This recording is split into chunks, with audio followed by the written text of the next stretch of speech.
Hey, Mark. Sorry. No worries. Well, welcome. I was away. I didn't see you come up. This is Aru. He's a fellow comic creator. Yeah, no, I've seen your stuff, mate. It looks good. Cheers, mate. Yeah, Rico was telling me about you're in the UK, right? Pushing all the I'm in all Scotland. the buttons there. Awesome. Yeah, he gave me a little blurb about you yesterday. I was like, yes. And now we have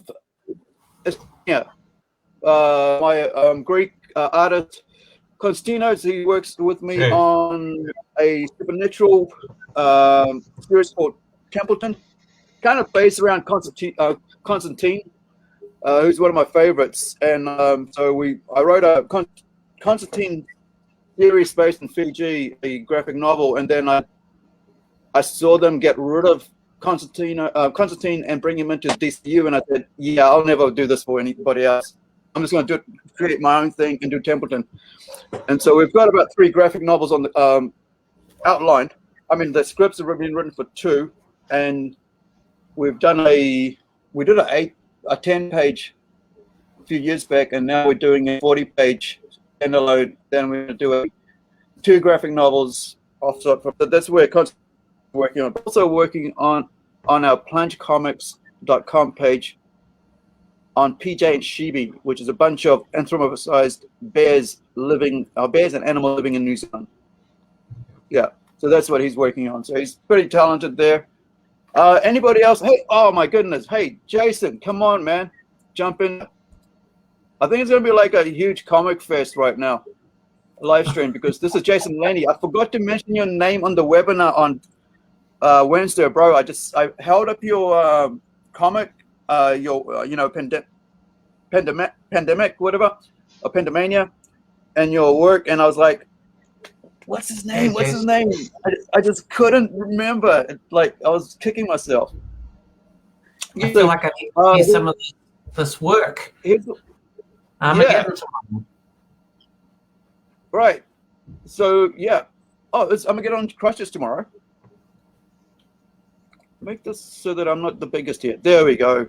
That's fair. Yeah, that's much better. I was like putting the wrong one in. Yeah. Hey, Mark.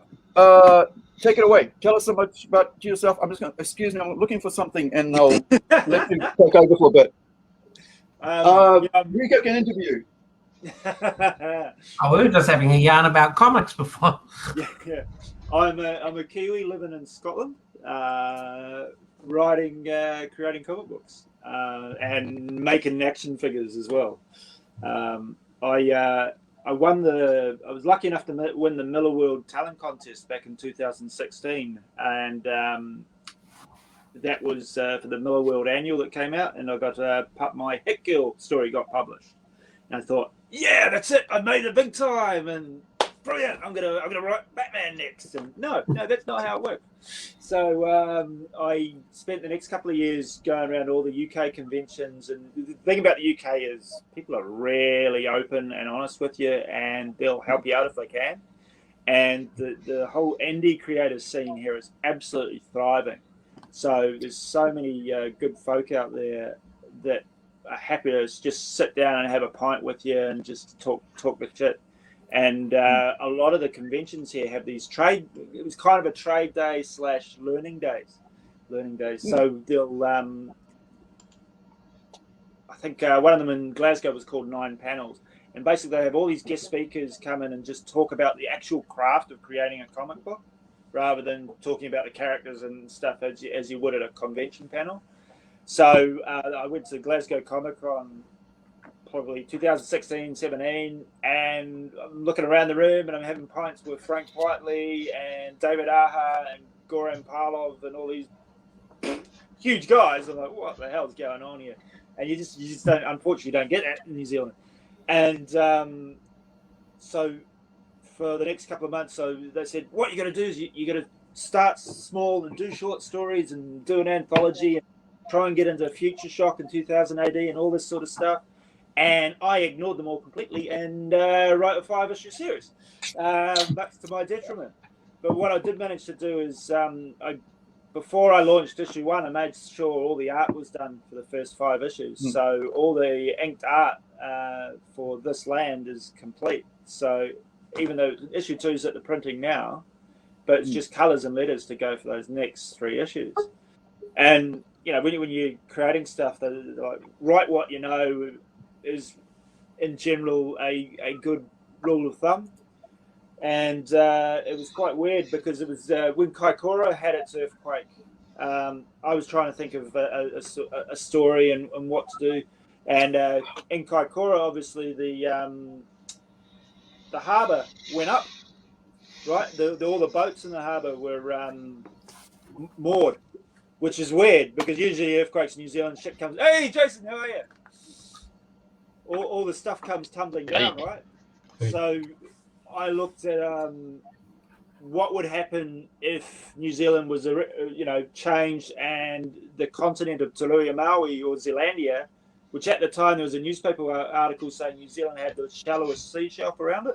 So like the hidden 8th continent. So what would happen if that came up, and what would happen to the people of New Zealand? And I created this land, and it's basically a future New Zealand where everyone's been given the power of the gods. And Nice. It seemed right to me, because it is a future New Zealand, that the language would be bilingual. So there's a whole lot of te reo in there as well. So it's an opportunity for people all around the world to learn bits of te reo. And I don't hammer it over people's heads, but it's just like, remember in the Asterix books where even the pirates would speak Latin, or in the X-Men books you'd have Nightcrawler and Colossus, chucking in German and Russian words, stuff like that. So I just saw it as a nice opportunity so what would this world look like, and what sort of languages would involve? And of course, I'm a Pākehā boy from Hamilton, so I don't know any fuck all te reo, to be honest. But one of my good friends, she was. I did a Bachelor of Media Arts degree in Hamilton, majoring in public relations and advertising, so bullshit for a living. And one of my good friends who did the course with me, she's fluent in te reo and does a lot of stuff with the ministry down in Wellington. And she helped guide me and avoid any pitfalls. So there's every design in the book is done by a New Zealand artist or someone of with whakapapa or the Māori descent, and all the mokos on a couple of them have been designed by New Zealand tattooists, which not cheap getting all this stuff done, but it was worth doing to do it right. So we had our first Kickstarter in February, and we raised £3,500, which is just under or over 7,000 New Zealand. And we had our next one for issue 2 in April, and that raised about the same amount again, which was for really good. So Kickstarters are very stressful things, right? But it was very lucky. People have obviously bitten the bug and they're into it. So there's been, I think, about 80% of the people came back from issue 1, plus a whole lot of new people came on board as well. So I was hoping we'd get a few more in New Zealand, but I'm still very happy. So there's only about 25 or 30 in New Zealand that bought it, same amount in Australia, and then it's a 50-50 split between the UK and the US, which is interesting. So out of about the 180, I think you're looking about 70 from the US and 70 from the UK, and then about 30 from Aussie and 30 from New Zealand, and then all around the world. So where is it? There's the book. Yay! We need some comic shops to pick it up. Done, and issue 2 is at the printers right now, and issue 3 will be kickstarted in August. But if anyone is interested, you can go on to arahacomics.com and order them, or wait till the next Kickstarter in August, right? And get all 3 delivered at once. It's a hard one because I said all 5 issues were completed. People are like, I'll just wait till it's all done because then I'll save on postage. But I need to get 3 done, to get 4 done, to get 5 done, sort of thing. So it's and postage just sucks. It just sucks. It's postage anywhere around the world at the moment is just bloody awful, as I think we all know. Yeah. But it's around about It's around about One $5. thing we're looking at doing is I might be shipping a whole lot of books in a big bundle and then getting them, see what the price is to ship it a whole lot in one box to New Zealand and then distributed via New Zealand NZ Post. Well, that'd be So cool. I don't know if that's cheaper or not yet. In Australia, it works out like a couple of pounds cheaper. So I'm not even sure if it's worth doing that and giving someone more work to do. But there are workarounds. But it's been really good, and like it's crazy. We had a review done by this 13-year-old Irish boy who's got a YouTube channel, and he's into his comics, and he does all these interviews with all these famous artists and stuff. And he managed to pick up my comic, and I've never seen. It was just perfect, just seeing this kid so into it. And he says he knows more Te Reo now than he knows Gaelic, which was bloody hilarious. And just to see the enthusiasm on kids' faces. In the grand scheme of things, I'd love for someone like Scholastic to pick it up and just chuck it on the bookshelf when it's all done as a graphic novel. But I haven't even bothered to approach them yet because I just want to get the book done first, and then maybe. Why would you want to go with someone like a Scholastics rather than do a graphic novel as a Kickstarter complete set yourself? Trying to animate before to finish off the if you're already putting out and people know you through Kickstarter as an independent creator as such, and of course you want to be out there and everywhere else in shops and all that. After having put out and gotten the support from Kickstarter to be able to be an independent creator, wouldn't you want to put all those 5 issues together as a trade and put that back up on and everybody, hey, come and support my damn trade. You can now have extra pieces of work in my damn trade. Why would you want to go with Scholastics, who will just eat you up? As we've known, they'll eat you up and take your profit. Because ultimately, I really want to see it on school libraries throughout New Zealand, and it's something that could be an evergreen project. And I think I can hear myself echoing back to myself here. Do you want to turn your echoing back to myself? Like on your speaker, whichever one you get you through, just turn your speaker down. There we go. How's it? Yeah, how's that? It's something that I would like to see, not just in New Zealand schools, but potentially globally as well. And it sounds ridiculous. It's not this whole project. If it was about money, I wouldn't be doing it because I've spent, I think we last count about close to £25,000 on it already. So money isn't the end goal here. It's about, I just want the book to be in the right place. Ultimately, especially when you're doing your first few books and stuff, you're still creating a name for yourself. You're still trying to get an audience to back you and get behind you. I learned a lot from the Kickstarter, and even though in the first Kickstarter I had a lot of friends back me, they didn't all follow up for the next one, and there was a bit of confusion because Kickstarter for number 1 and 2 were so close together as well. And when you look at social media, some people think, oh, Mark's just talking about the same thing as well. So I think using Kickstarter to build a voice and recognition for the book, and then once it's complete, I don't mind taking it to a bigger publisher. They might not want it. I believe in the book. I believe it's bloody good, and I think it's certainly worth someone doing it. But well, I think it's about that visibility, because it's a powerful tool, Kickstarter, and then getting with Scholastic and getting it seen everywhere is a bigger gift than making money off of like one graphic novel or 5 issues. Absolutely. Hopefully there'll be enough left in the bank to pay for the next book. But, that's what you aim for, right? Yeah. But what happened the first Kickstarter, it overperformed. So I thought I was only going to do a small print run of 100. And no, 200. So that doubled the price. Well, not quite double the price, as you know. But I ended up having I was always going to put a bit of my money into it as well, but it was a lot more than I thought. And there's little things like setup costs that And in the UK at the moment, I don't know if you guys are having this problem, but bags and boards are rare as hen's teeth. Oh yeah, You know? there's none here. So the price of bags and boards just for packaging and stuff is just gone through the roof. And also I've used proper comic mailers instead of these cardboard envelopes. I don't know if any of you guys. I've been sending out the proper Gemini packers.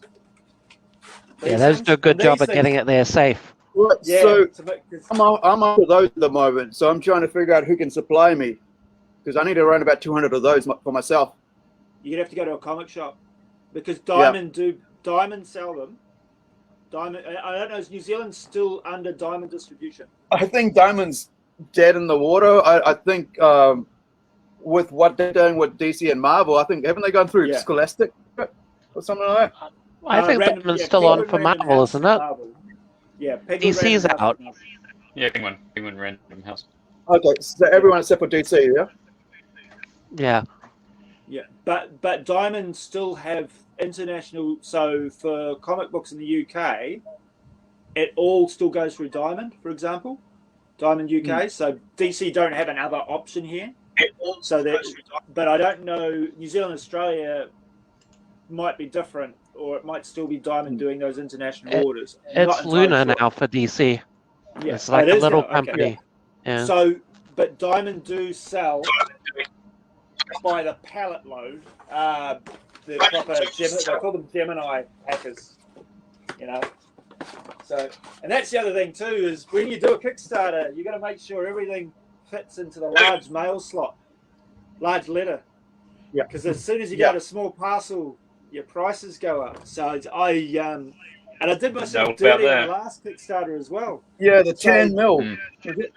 Oh, yeah, that much. Somebody. No more than that 10 mil. Yeah, I put international shipping for UK shipping on one reward, and UK shipping on international shipping. So internationally, I'm stuffed, and I'm overcharged and refunding people on the UK shipping for one of the rewards. Yeah. So it's just, geez, you can't change it after it's locked in the Kickstarter. You can refund people, but you can't put your hand out again, you know. And one thing with Kickstarter, especially in New Zealand, people were really keen to back me and stuff. They weren't familiar with it, you know, because it is expensive kickstarting stuff to New Zealand and getting stuff, you know, postage, as I say. And people were a bit put off because when you go and back something on Kickstarter now, there's big warning saying there is no guarantee that this will be fulfilled. And here's me like, it's here, it's done. Yeah. So some people, if you haven't been involved in Kickstarters before, it's very off-putting what they do now. And especially and the other thing is you put in the price, this is the reward, and then at the end at the bottom, oh yeah, by the way, here's the postage. So people might be keen on the reward. And oh, what? No. But you know, that's so I've probably taken a bath on the second Kickstarter as well. So I think we've lost money on that, even though we've done £1,000 more than reward just for a few postage things. And again, I was always we're still putting our own money into the book as well, because the other thing, I would have loved to have a New Zealand artist on the book, but I didn't. And that came down to budget and availability, because it's we're talking 140 pages, and that was a commitment over. And I managed to work with PR, who's absolutely brilliant, who's a Polish artist.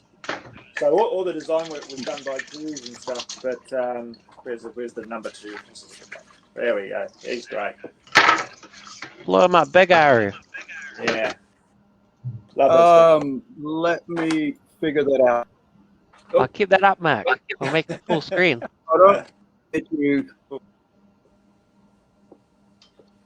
Just give me one sec. But yeah, so PR was brilliant, but it comes any Kiwi artist I was looking at couldn't commit to a long run.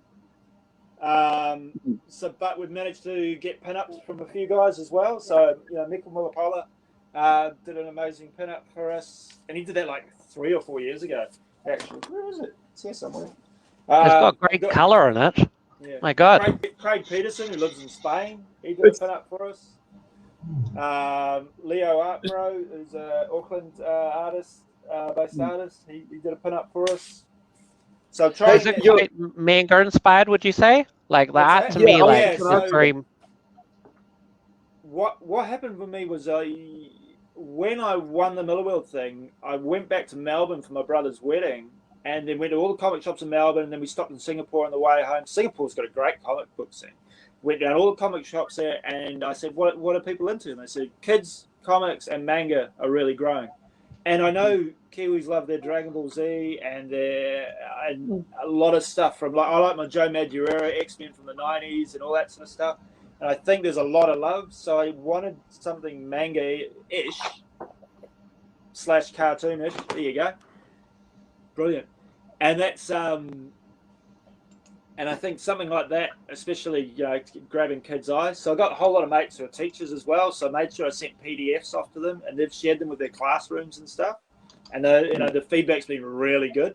But it's the kind of story that can be good for kids, but there's a whole lot of other levels there. And I've said this on a couple of pods before. Like I've got like 140 folders of world building. So I know everything from what currency to what people wear in what areas and what regions. The science of this new world, because technology is basically dead. Let me all right, so let me pop in some writer to writer questions. Yeah, sorry. Because a lot of people just see when you the art on the page, and that's all they see, and they read the story, and they don't see all the hours and hours and the sleepless night and the thinking that goes behind each character you put out.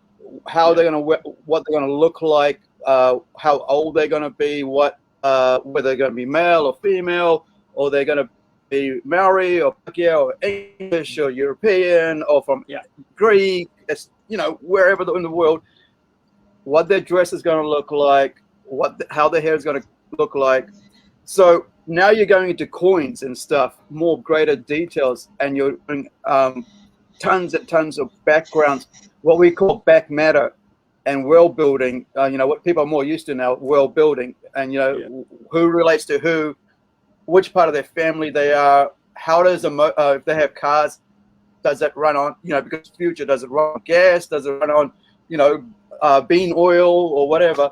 So I think it's really important to do all those things, because you don't want to write yourself into a corner, and a lot of these things will never actually be put to page. But if I'm challenged on something I've done, or I do find myself stuck, I look at the rules that I've set in place for myself, and I can work around that. You can always really change things up if you want to, but if you start from a place and a structure where the foundations are strong, you can build off that. And it's important that the artist as well can be comfortable knowing if they want to refer to that stuff, they can, but they don't have to. So one thing, especially when you're creating the script, I kind of do Marvel style first, which is sort of like a plot breakdown, then a page breakdown of what the acts are going to be in each issue and chapter, and then a page by page breakdown, and then I do the scripting at the end. That's how I do it. Or if a scene comes to me, I'll just write it out, the conversation, and then build that into the page. Or edit the crap out of it, more than likely, and strip it from like 100 bubbles to 20. And there are certain rules. If you can put, there are no rules in comics, but if you do give yourself certain structure, the overall product is more finished and consistent. Things like word balloons, I would not have a word balloon more than 32 words in it. So you can still have. I'm not going full Bendis. So talking about that, he's actually going less and less now. On one page there'll be only about like maybe 10 words on a whole friggin' page, and I'm going, you just cheated here, and let artists do all the work for and save your butt. One key thing I do with the artist is the start of any script I give to an artist, I say right, I often give very detailed, I want this point of view, I want a tight shot, a mid shot, a wide shot, I want it looking up, a bird's eye view. But I say at the start, I'm very detailed in my scripts and my camera angles. But if you have a better idea, please do it. And we'll talk about it. So when the layouts come in, they're either exactly what I said they were going to be, or they're a bit different, and we talk about why and whether it works better or not. And at the end of the day, it's not just about me. It's about the team as a whole. And if everyone can, if you have a great colorist, just really, Liza Buenaventura, who does the colors on this land, is just absolutely incredible. She does stuff for Dynamite and Zenoscope, and I want to say Antarctic and Scout Comics. So a lot of indie stuff. So she's a full-time colorist. Hassan, the letterer, he's does stuff for Image Comics. He's fucking not cheap, but he's a total pro. I could letter it myself, but two things. I'm leaning on his name a little bit. Yep. Because he's well known within comic circles, but he is absolutely brilliant. I mean, for review purposes, I lettered issues 2 to 5, and 3, 4, 5 are in black and white. And I was like, holy crap! One thing, it is worth learning how to letter, because at least then you realise, I've said too much here. How can I possibly fit all these word balloons here? And then you see his version compared to my version, and it's just so much better. And it's just little things like placement and pacing, so he's been given carte blanche, free reign to edit the word balloons. So even though when I type in a script, I do break them down into sort of word balloon placements, because he's a pro and he knows what he's doing. I said, look, if you want to mix things up, mix it up, and we'll talk. And again, if I don't like it or whatever, we'll talk about it. I haven't changed anything yet that he's done, because it's always better. And I mean, that's the thing. Comics is about collaboration. The book is 100% creator owned by myself. That's mainly because further down the line, I do want more Kiwis involved in it.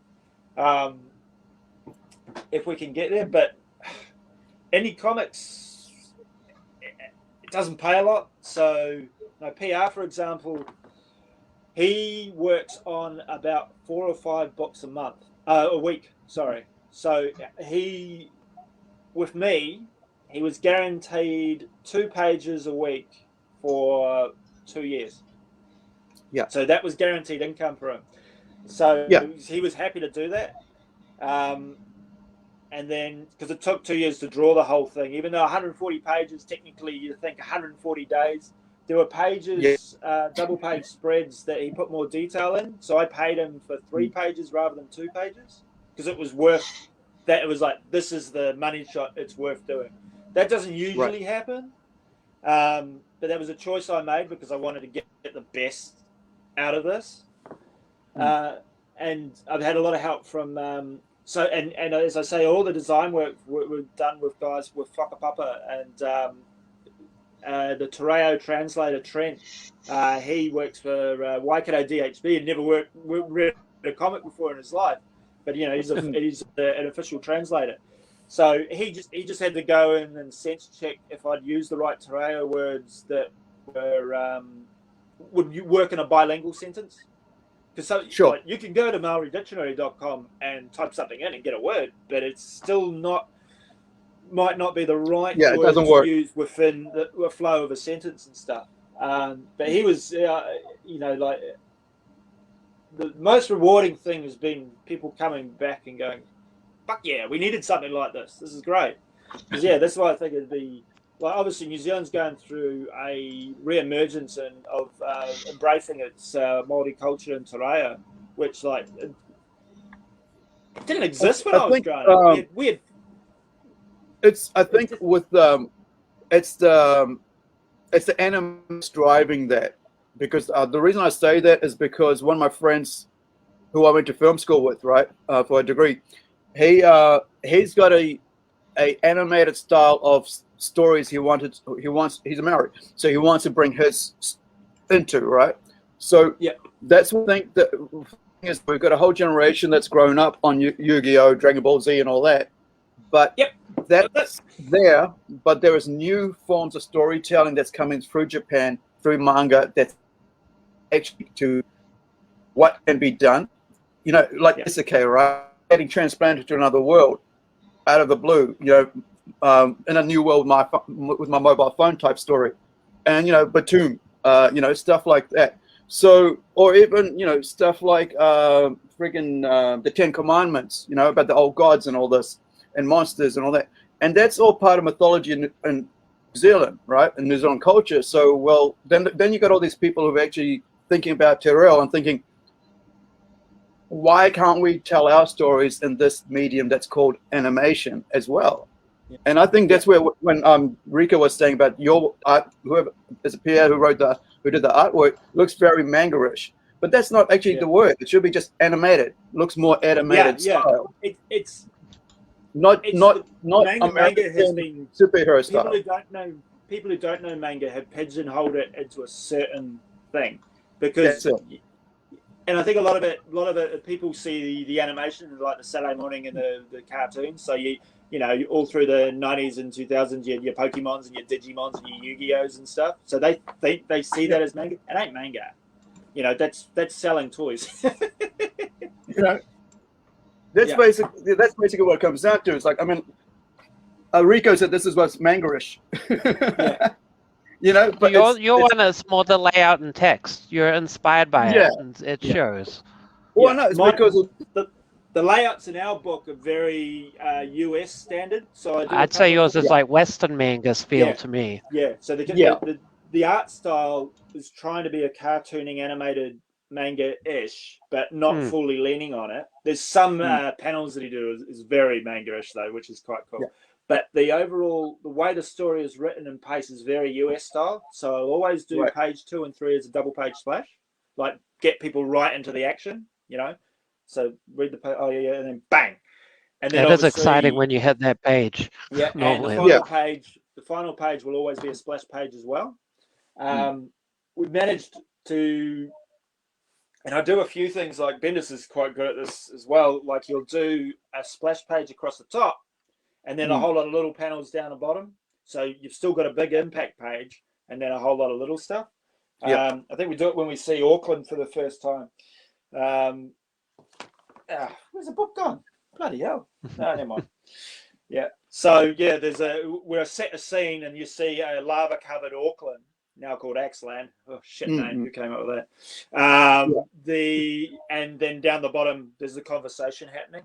So I tried American style formatting, but using an animated style of cartooning or artistry with hints and influences of manga within that. So it's basically more loose lines than tight lines, figuratively, because you're looking like when you look at Superman and Batman, right? They're I feel it's more the character design from what I've seen, like the look more realistic characters in the art style than they do with manga and anime, because it's more looser and more cartoon based illustration. I suppose it depends. It also depends on the artist. They've been DC definitely have a house style of artists that they like to have, and it's quite formatted. Marvel have been all over the place in years. You look at you could never argue Chris Bachalo, who did Generation X and done Spider-Man. He's done Avengers and stuff. His shit's fucking out there if you actually compared it to normal stuff. Scotty Young as well, you know. Not quite anime, but Scotty Young just all covers. And I collect them. I mean, like, you've got Derek Robertson, right? So, you know, his style is quite loose as well, very indie-ish compared to what you see, you know, when you're looking at something like. That feels UK style to me. That's a British style as well. So that's what I see when I see it. But I don't think Derek is British, is he? He is. Isn't Derek? I think he's. I've met him a couple of I met him the other year. But I don't know about his. But his stuff falls under the I reckon the 2000 AD style of it. Yeah. So you know you've got. You know, it's quite different to what this used to be like, right? Yeah. And that used to be the standard.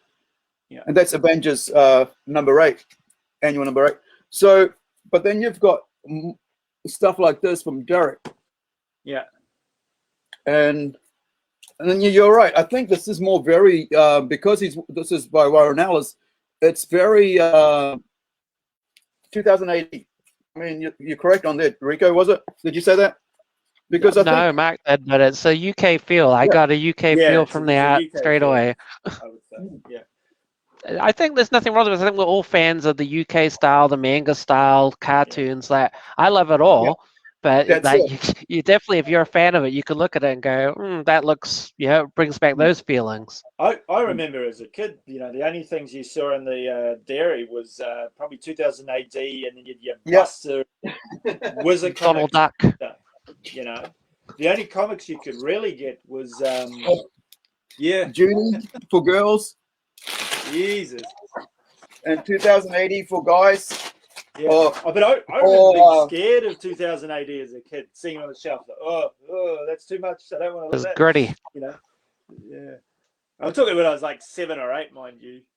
Yeah, I wasn't talking about like 80s when the only comics and dairies were like G.I. Joe, and Transformers and stuff. Action Force. Action Force. Bloody hell. Yeah, that's one of our Horizons and Comics UK division does that. Yeah. Yeah, we do that out of the UK division. So I mean, this is the thing that I like. So this thing the other week with Jerry Conway hating on because he doesn't understand the actual art form and he thinks it's just it's for kids, just like comics used to be, just for kids. His concept of manga. And comics are for kids, and we're big kids, and that's fine, Yeah, but like it's like comics are for everybody and anyone. Yeah. And I think people when they start saying, "Oh, you gotta like this and you can't like that," it's like, well, you just stop talking because you don't understand that the fact that it's literature and art, and you can't tell people. Vegemite and Marmite. Yeah, you can't tell I people what to read or comics write. are like movies. They're an escape. Like you're finding a different world and you're jumping into it. It's okay not to like everything, but if you don't like my shit, you're wrong. Yeah. I mean, this is one of ours from Rising Sun Comics, right? Yeah. Black and white. So then you've got High Appeal. You've got Black Lotus Empire, and which is in basically full color. And then you've got the other one, which is Collapse, which is just black and white. So you're gonna say, well, I like color. Oh, well, sorry, wrong page. I like color more than like black and white. That's basically saying, I can't decide. This is okay because you like color. You can't write black and white, or if you like black and white, you can't like color. It's like it is. I think color adds to it, though. I mean, black and white can do it in certain things. Like real artists can do a fantastic job with black and white, but in my mind, color is like a whole nother level. And so, if someone's good at color, is going to be. I think there's an unfortunate mindset or aesthetic that because it doesn't have color, it might be cheaper. That's just incorrect. I mean, it does save you some money when you're making the thing, but sometimes things.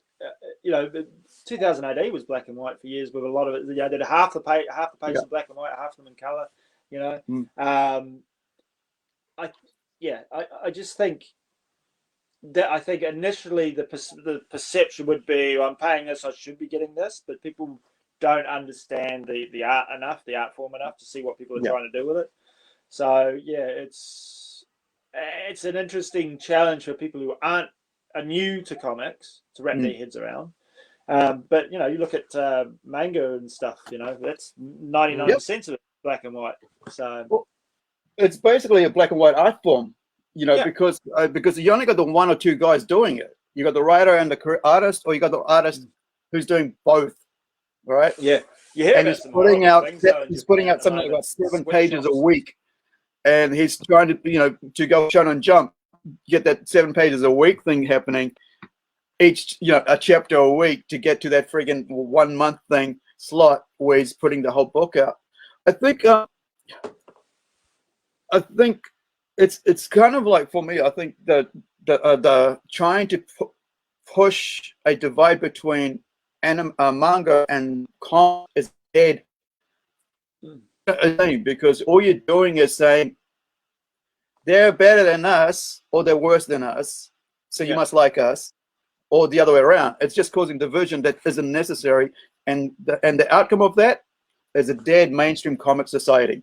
One thing that's really prevalent in manga at the moment, it's interesting because I've tried to join a few manga groups as well, just to, wondered if they'd be interested in my book or not. And they are hugely tolerant. These are fans. They're hugely tolerant of pirating stuff. They openly talk about. So that's a real hard thing at the moment, because you see, touch wood, my books haven't. Oh no, the Miller World Annual got torrented and it's been read by 150,000 people or something like that. Yeah. But those 150,000 people won't even decide to go into comic and buy your comic. No, they won't. So it's a hard they'll be on Twitter saying, hey, you should have had this in your book. You should have had this in your book. Did you buy it? But they won't buy it. Stick it up your ass. Yeah. Yeah, it's really bad. And I'm surprised, actually, since Disney. I know like these sites are in like Russia or bloody Czechoslovakia or wherever they are.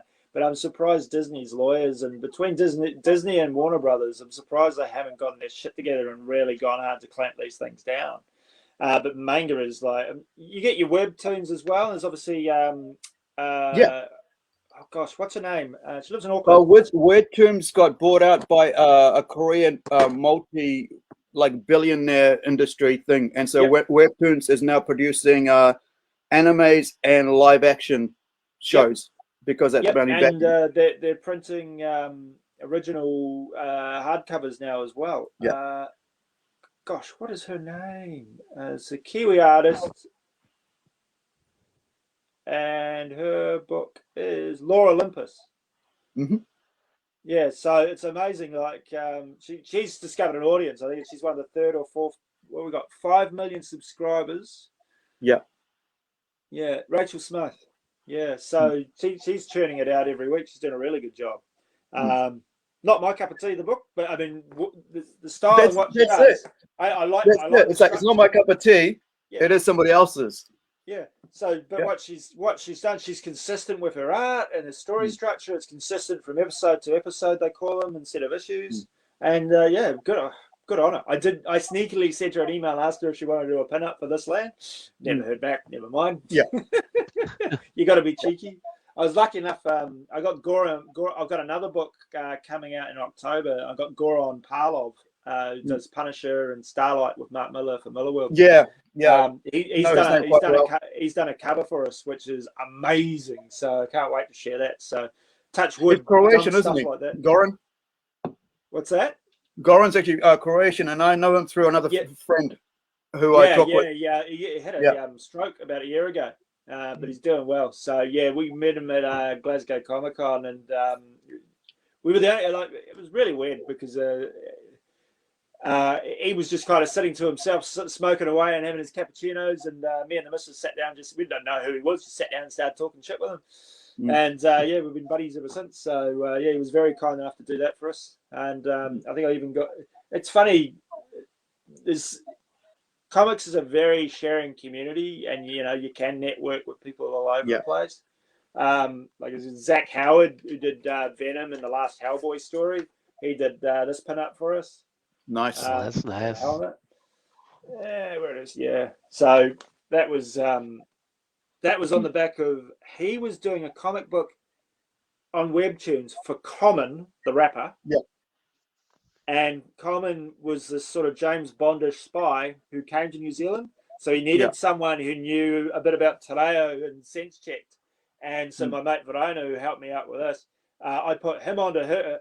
I put him onto her, and he helped her out. And now she's in the credits, like it says Common, created by Common, and Gerald Butler as well for some reason. And so her name's down there. And so he, as a thank you, he did a pin-up for us. I was like, yes.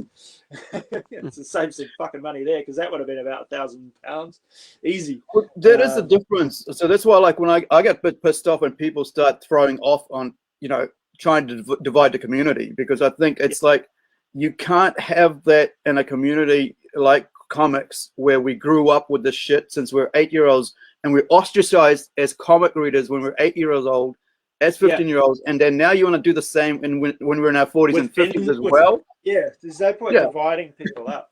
Yeah, and it's like you're there now. It's our thing now because we watched the movie. It's like, yeah, but we spent 30, 40 years of our lives with this, and now we're the hip crew because you watched the movie. And I think that's pretty sad, because I think for us as creatives, it's like, please just read our book. Yeah. I think one big thing that's always annoyed me is how Marvel and DC have not put at the end of their movies, go to a comic book shop. Just follow the adventures. They don't care, man. man. They don't care. So one thing did happen recently.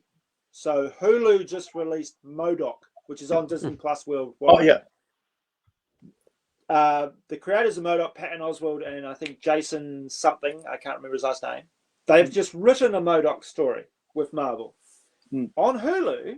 And I know this because I was dodgy and I did pirate it because I wanted to see the whole season, even though Yep.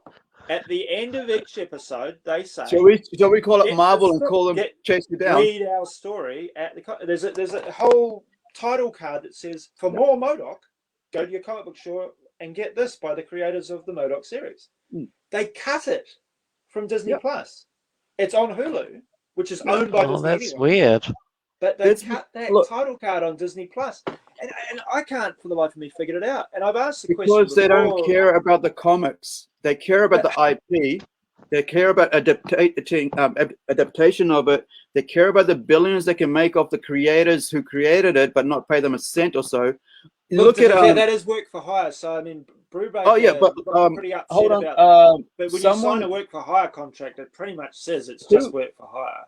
No, somebody said something about Avengers, and he got paid more for something like Ed Brubaker appearance. appeared in Winter Soldier.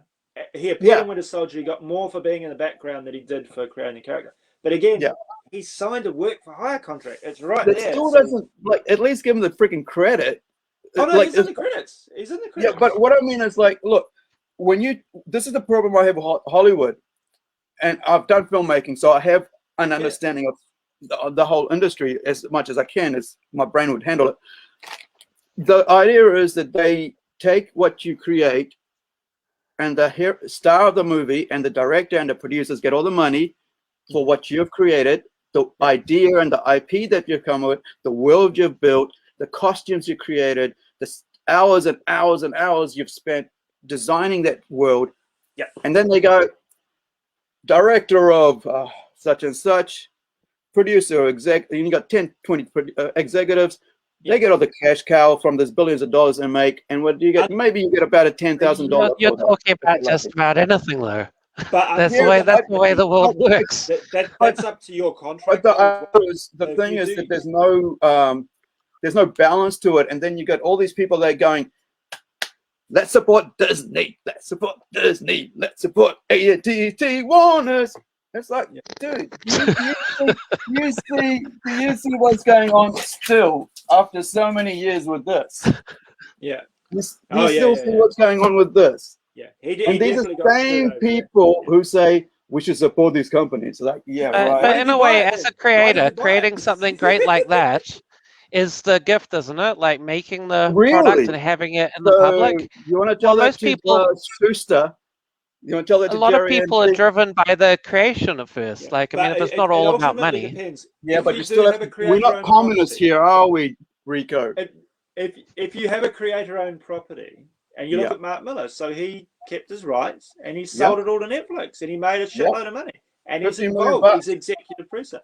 But it's ultimately up to what your decision is. So I talked earlier about, I wouldn't mind maybe Scholastic having the trade. That's what I was going to get back to. But on that, I would keep the media rights. So it's the same thing. I've got a God, what is he called? A rep. I do have a rep for the book agent.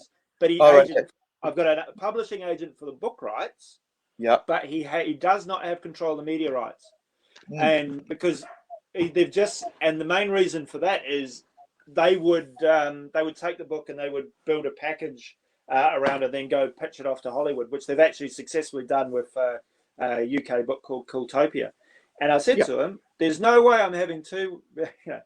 There's no way I'm having two white boys from Glasgow doing a media pitch for this land. Yeah. It's just, you've got, because you have absolutely, you'd have no integrity about it, because you have no idea what this is actually about beyond there's levels there that you know, and they were happy with that.